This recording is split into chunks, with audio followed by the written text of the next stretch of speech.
All right, so we were talking about the lattice energy and how ionic compounds, when they form their Coulombic attractions and build their crystal lattice structure and do the ionic bonding, that the lattice energy is calculated through a big process deal, because it's really hard to, calculate it on its own. So they use individual steps to figure out how much energy is changed. And it is a process. The Born-Haber cycle shows the process. So I'm going to go through each step with you real quick so you can take a look. Okay. And these steps are also written in your notes. They're just not shown as on the graphic here. Okay. The first step here is where you have the formation of the gaseous sodium. Okay. So basically in this step you have solid sodium going to gaseous sodium. That is a phase change. So we're going directly from solid to gas. Does anybody remember what that phase change is? Sublimation. It is sublimation. Okay, so this is sublimation occurring. Okay. Now, sublimation, melting or vaporization, any of those phase changes, you have to put energy into it to get it to overcome the forces holding the particles together so that it will change into the new phase. So, this is an endothermic process. It means you have to add the energy in there. Okay? So, this is going to be positive. You must add energy in endothermic. As you can see, it's also noted by the arrow going up, because over here, this is enthalpy, which is really energy. Energy is being added in to do this process. So that's the first step, is sodium has to become a gas. The next step in the Born-Haber cycle here, number 2, is the formation of chlorine atoms from the chlorine molecule. So basically you're taking Cl2 and you're breaking it apart into its individual atoms. That's breaking a bond. Bond breaking, of course, you need to put energy in there. You need to put the entire amount of the bond energy in there in order to break that bond. So this is also endothermic, where you have to add energy into it. It's a positive. Then you have to, number 3, you have to ionize your gaseous sodium. So what do we mean by ionize? The gaseous sodium must turn into Na+, and it must give off an electron in the process. So technically that electron is attracted to the nucleus of the sodium atom, so we're breaking off the electron. We're breaking a force, overcoming that force that's holding on to the electron. That is also endothermic, okay? Endothermic process. So far in this process, to get the different chemical species to their correct position in order to coalesce and then turn into the crystal lattice. So far, the first 3 have been endothermic processes. Now, the next step, number 4, okay, already at this really high energy state. As you can see, this is a really high energy state up there. All that energy has been added in. So right now we have sodium ion, gaseous sodium ion, and we have 2 chlorine atoms. They're very unstable. They're at a very high energy state. Now, next step is to turn the chlorine, okay, over here. We're going to turn the chlorine atoms, okay, they're going to turn into chloride. So in order to do that, you have to give them an electron. They have to be given an electron to turn into chloride. This process happens to be exothermic because it's forming a force between the nuclei and the electron. Forming is warming. So this part is going to be exothermic, negative, okay? Once we get here, then now we have everything in its particular phase and particular state being ions now that it's ready to do and form the lattice structure. Because we have sodium plus and Cl minus all ready to go. They needed to be in gaseous state. They needed to be a cation and anion form. All right, so there now, this process right here, okay, the formation of the crystalline structure. Here, when these come together, this is a highly exothermic process. As you can see, it's a huge amount of energy. That arrow is very big, okay? And this happens to be the lattice energy. So, as you can see, out of all of the arrows up here, this is going to be the huge amount that is released when they come together and form the crystal. Big, big number, highly exothermic. Okay, that's where that comes from. Now, down here, this is known as the enthalpy change, delta H. That is the net amount of energy change. And if you look here at this purple arrow, okay, it is still exothermic. So this process right here, the enthalpy change, delta H, the kilojoules per mole. We'll get into what delta H means later, but that's what that is. From this graph though, this red arrow over on this side, this is going to be your lattice energy, and it's usually a huge amount that gets released. And the lattice energy number, that magnitude of number, a larger lattice energy that's released means it's a stronger ionic bond, okay? Stronger ionic bond.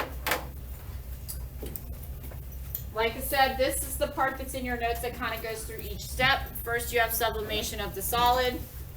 Okay, the solid metal goes from solid to gas. That's going to be endothermic. You have to add energy to do that. Ionization of the metal. You have to take off an electron and turn it into a cation.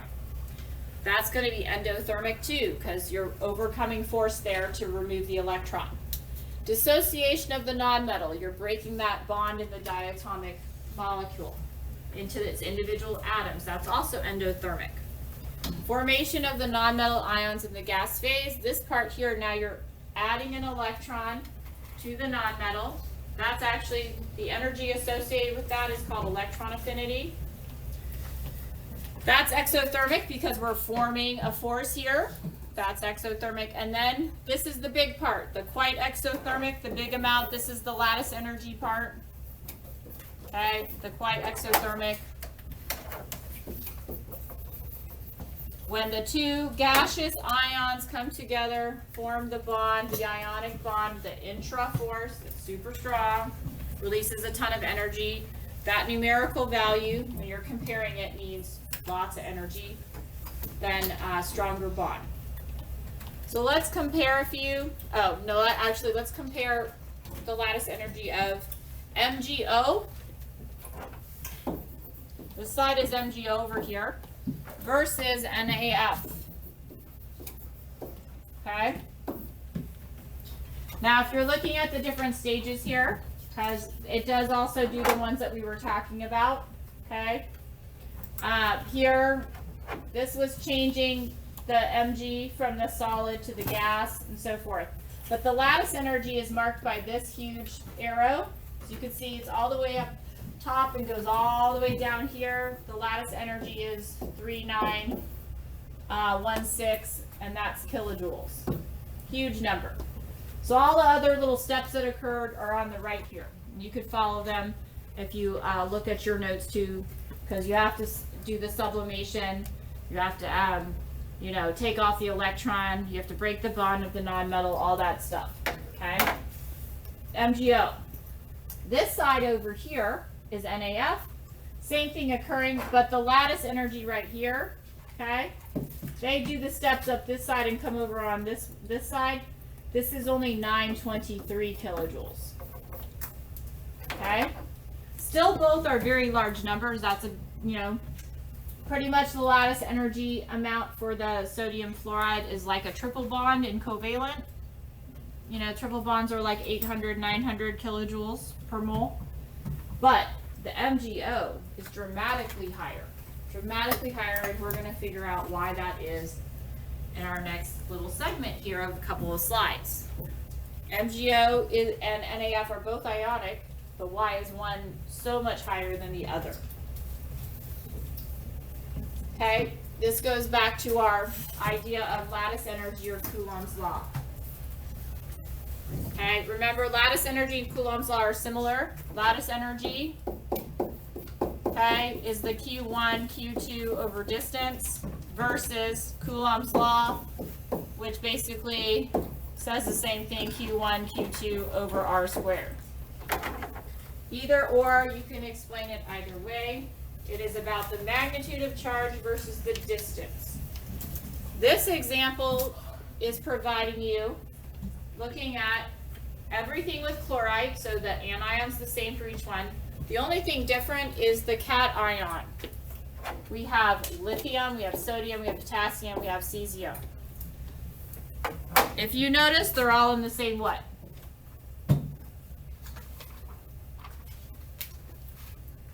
These are all what?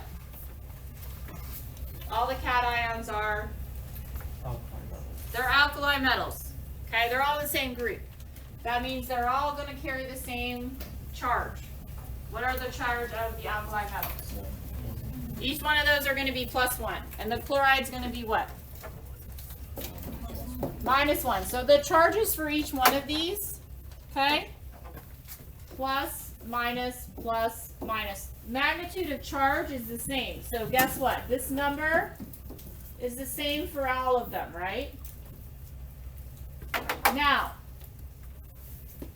what is not the same about them? The size of the cation. The size of the cation. Good. The chlorides are still the same size, but as we go down the group, the cation gets larger. Okay, as adding more principal energy levels, you get larger. Now, so that means what happens here to the distance between the ions? It increases. It increases. So the factor that's being affected here is the distance, this part. If the distance is getting larger, what happens to your lattice energy? Lattice energy decreases. So, 657, which is the lattice energy for the cesium chloride, is less than the lattice energy for lithium chloride, because lithium chloride has the smaller ion for lithium, and it's going to be a little bit stronger of an ionic bond. Okay, so that's one of the factors. If the distance is different, then we know the lattice energy of the one that has the larger ions is going to be less. Now we look at the magnitude of charge. Okay, so now we're comparing the Q1, Q2 idea. So we have our lattice energy again, Q1, Q2 over distance. If you look at this example, you'll see we have NaF, we have CaF2. No, CaO, sorry, excuse me. CaO. If you look here, this is picometers, this is picometers. They're relatively about the same distance from one another. But what you should notice that is different about this example is the magnitude of charge. This is +1, this is -1. This is +2, this is -2. So if we were to put it into the equation, and the distance part, this is going to relatively stay the same. But the top number, okay, if we do +1 times -1, this would be -1 for the top in terms of releasing energy over the distance. So that would be for NaF. If we actually did the multiplication for CaO, it would be +2 times -2 over the same distance. So that's going to be -4. -4 in terms of releasing of energy, it's like 4 times the energy that's going to be released. That magnitude of charge is actually going to be the one that is more, I would say, is going to be a larger effect than just the distance. So as you can see, the force, because of CaO is going to have a much larger lattice energy, and therefore it's going to be a much stronger bond. Now, we don't usually sit here and just look at tables of lattice energies. Okay? Out of these two factors, though, do Ion charge is definitely more of one that's going to make a larger effect than the distance, but both do contribute. Don't forget that. We don't typically just go, let's look at lattice energies. No, we relate it to physical properties, like melting points. Melting point is a physical property. Melting point is the point needed to where it goes from a solid to a liquid, overcoming the forces to melt it. Okay? So, melting points for sodium chloride and sodium chloride are given below based on the data of the ionic compound, which has the stronger bonds. Well, looking at the numbers, that should tell you which one's stronger. Which one's stronger? Sodium fluoride, because it takes more energy in order to overcome the bonds of sodium fluoride, and we could, and if we didn't have the boiling points, we could also figure it out because while sodium both are the same size, and chlorine and fluorine have the same charge, fluorine is going to be slightly smaller than fluorine. Correct. Very good. So here, you want to compare their charges, and you want to compare their sizes to determine. In this case, though, you should already check. The melting point of sodium fluoride is larger. Therefore, it's got to be stronger. But now, for this free response point, what you need to do here is explain it. Make sure you're explaining it correctly. So use the lattice energy or use Coulomb's law to explain why sodium fluoride's melting point is higher. Go ahead and take a moment to do that. And if you get done with this one, then move on to the last exercise. Try that and see if you can figure it out, how to explain it. Melting points for sodium chloride and NaF are given here. Yes, you should have looked at the charges and you would notice that both of them are +1, -1, +1, -1. And as stated before, we notice here the NAs are the same. But so you're going to focus on the ion size of the two others. Chloride versus fluoride. They are also in the same group, which makes it nice and easy. So chloride is going to be larger. All right? Chloride is going to be larger. That means the distance factor on your lattice energy, right? State that out. Okay? Pretty much what you would say in your explanation is the magnitude of the charges are the same for both. Then you would say the distance, however, is not. The chloride ion is a larger size, therefore the distance of NaCl is going to be greater than NaF. When you divide by the greater number there, you're going to get a lower lattice energy. Lower lattice energy means a weaker force of attraction, a weaker ionic bond. Okay, and you need to be specific too when you talk about this stuff. You just say the chloride is larger than the fluoride, and then you refer to your lattice energy, or you can refer to Coulomb's law. Either way, but refer to it so you can get the explanation in. Yes? The Q1, Q2? Those are the charges, +1, -1. They are the same for both. So the numerator is going to be the same for both. It's the denominator that's different here. So you can see examples like this where you might have to explain it. And like I said, refer to Coulomb's law or the lattice energy. Be specific and say chloride is larger than fluoride. And the magnitude of charges are the same, so we're looking at distance here. And since chloride is larger, the distance for NaCl is larger. Lower lattice energy, lower force of attraction means weaker bond. Weaker ionic bond means lower melting point. Or you would state it the other way with NaF, where fluoride is smaller.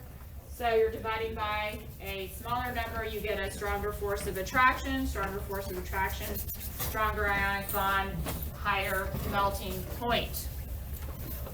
So this is a distance example. I don't know if you figured that out, but this one, because the magnitudes of the charges are the same, this is a distance one.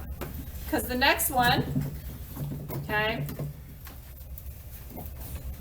if you need to go back, basically, be specific though, don't just write this generalization down. You need to say specifically with Coulomb's law or the lattice energy, that the distance of the chloride, because it's a larger ion, it's going to be greater, or the distance of the fluoride is going to be smaller because it's a smaller ion. Please make sure that you refer to being very specific here so you get the point. The next example, hopefully you took a look at it, but you should see here the melting point of NaF versus MgO. It is significantly different here. Which one has stronger forces, stronger ionic bonds? MgO.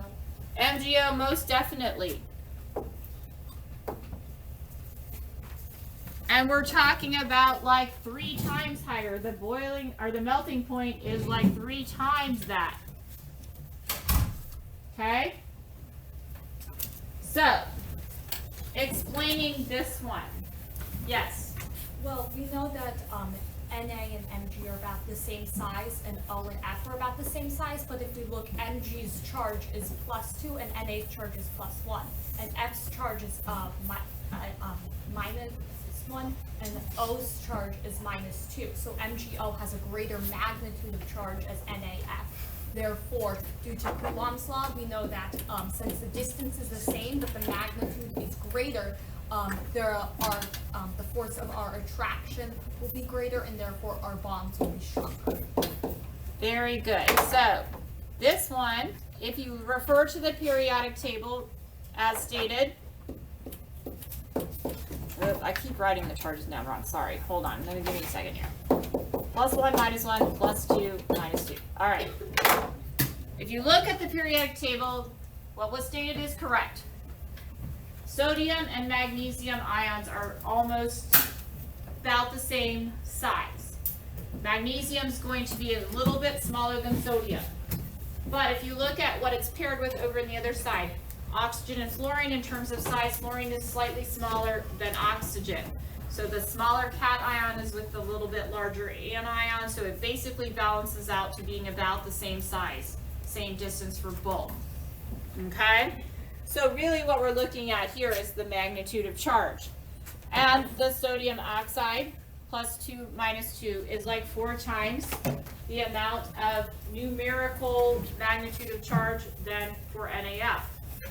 Therefore, it's going to be a much stronger force of attraction, much higher boiling point, as you see. That's why I told you previous slide that the magnitude of charge factor actually is one that will sway it more than the distance. Okay? And sometimes they'll have you compare it and explain it like this, using physical properties. And you could talk about vapor pressure, you can talk about boiling points, you can talk about some of the other physical properties as well. They might have you look at the delta H's, so some other physical properties. However, they could also put it in a multiple choice question where they give you, say, which one has the weakest ionic bonds, and then they just list out 4 of the ionic compounds. If they do that, you need to look at their charges and then look at their relative sizes. And then you choose your correct answer based off of that. So once again here, using lattice energy or Coulomb's law to explain, you would need to write that out. Okay, make sure you write out the formula. Fluoride is slightly smaller than oxide. Magnesium is slightly smaller than sodium. So generally they are the same size. However, the magnitude of charge, so that numerical value for the magnesium oxide is going to be much greater. Okay, and so you're going to get a much stronger force of attraction, that Q1, Q2, than you would for NaF, hence the higher melting point, much higher melting point. Okay, so make sure that you do that. Make sure, yes, that you also reference it, like either write out lattice energy, like so, and then, you know, refer to this value here and say this one is the same. Okay, make sure that you do that so you can get the full point.